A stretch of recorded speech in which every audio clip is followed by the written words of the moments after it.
আসসালামু আলাইকুম রহমতুল্লাহ। আমি মাকে নিয়ে আপনাদেরকে আজকে একটি কবিতা শোনাবো।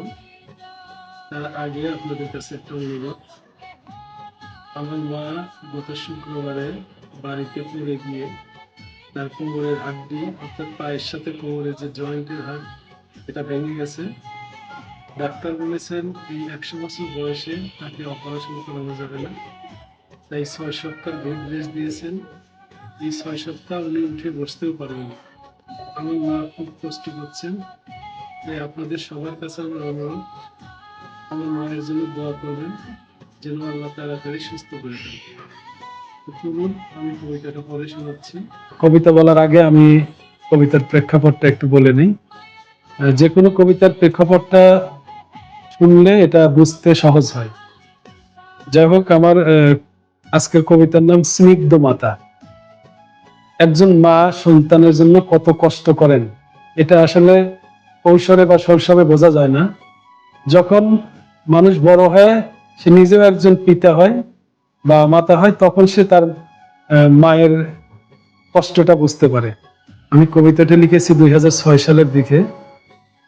আমার ছেলে যখন প্রথম দুনিয়াতে আসে, সেই উপলব্ধি থেকে কবিতাটি লেখা।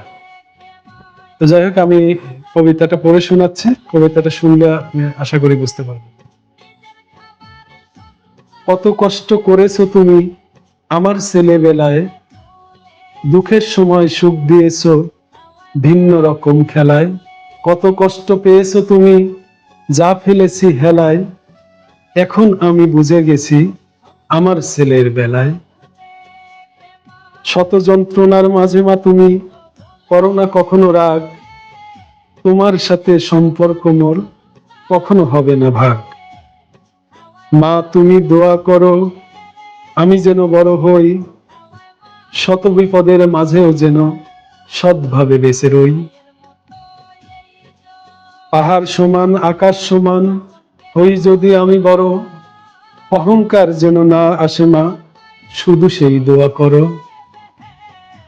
মা তুমি সত্যি মহান, পৃথিবীতে বুঝি না, তোমার মতো ছেলের যত্ন কেউ আর করে না।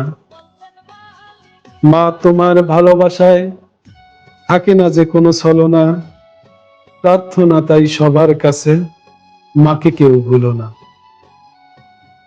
সুপ্রিয় দর্শক, আমার কবিতাটি ভালো লাগলে লাইক দিন, কোনো মতামত থাকলে কমেন্ট করে জানান এবং শেয়ার দিয়ে অন্যকে দেখার সুযোগ করে দিন।